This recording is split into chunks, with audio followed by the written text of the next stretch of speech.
या पीडित महिलेची तक्रार अशी आहे की हा जो सोकॉल्ड महाराज आहे हा सोशल मीडियाच्या मार्फत याची माहिती प्राप्त झाल्यानंतर त्याच्या संपर्कात आल्यावरती 2023 मध्ये त्याने पुण्यामध्ये मांजरी या ठिकाणी सर्वप्रथम तिच्यावरती चुकीच्या पद्धतीने अत्याचार केला। तदनंतर मानसिकदृष्ट्या तिला वेगवेगळ्या पद्धतीने ब्लॅकमेल करून टॉर्चर करून तिच्या तो संपर्कात राहिला। वेगवेगळी आश्वासनं दिली गेली, वेगवेगळ्या पद्धतीच्या गोष्टी सांगण्यात आल्या आणि त्यानंतर पुन्हा एकदा वसई या ठिकाणी 2025 मध्ये पुन्हा याच सगळ्या बाबींचा गैरफायदा घेत तिच्यावरती अत्याचार करण्यात आला।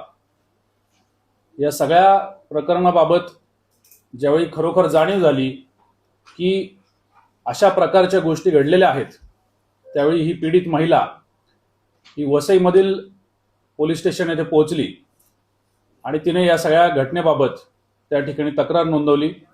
सदर गुन्हा हा 0 नंबरने तिथे दाखल आहे आणि तो पुणे शहर या ठिकाणी ट्रान्सफर करून पुणे शहरच्या हडपसर पोलीस स्टेशनला दाखल करण्यात आलेला आहे। आरोपी ऋषिकेश वैद्य हा तक्रारदाराच्या म्हणण्याप्रमाणे आणि मिळालेल्या आणि प्राप्त झालेल्या माहितीच्या प्रमाणे हा एक स्वयंघोषित महाराज असल्याचं भासवतो आणि त्यानंतर लोकांचा विश्वास संपादन करून त्यांच्याबरोबर अशा प्रकारच्या चुकीच्या गोष्टी करतो।